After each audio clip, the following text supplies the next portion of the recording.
মুসা আলাইহিস সালাম ফেরাউনের সামনে যেয়ে দাঁড়ালেন।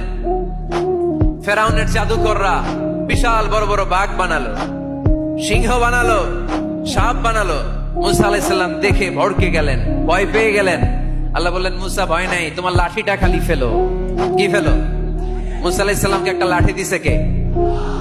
লাঠি ফেলার সাথে সাথে মুহূর্তের মধ্যে হাইয়াতান তাসআ, বিশাল এক অজগর সাপ। এই বিশাল অজগর সাপ ফেরাউনের জাদুকরদের বানানো সব বাঘ, ভাল্লুক, সিংহ আর সাপগুলো রেখে বিশাল ফানা ধরে আছে। আর সাপ বলতে শুরু করেছে, আর কি আছে নিয়ে আয়। সুবহানাল্লাহ কইতে পারলেন না? এই দৃশ্য দেখার সাথে সাথে ফেরাউনের রাজপ্রাসাদের সামনে যতগুলো জাদুকর ছিল, নিয়ে আসা বড় বড় জাদুকর গুলো মুসা আলাইহিস সালামের সামনে দাঁড়িয়ে আল্লাহর জন্য সেজদায় লুটিয়ে পড়েছে।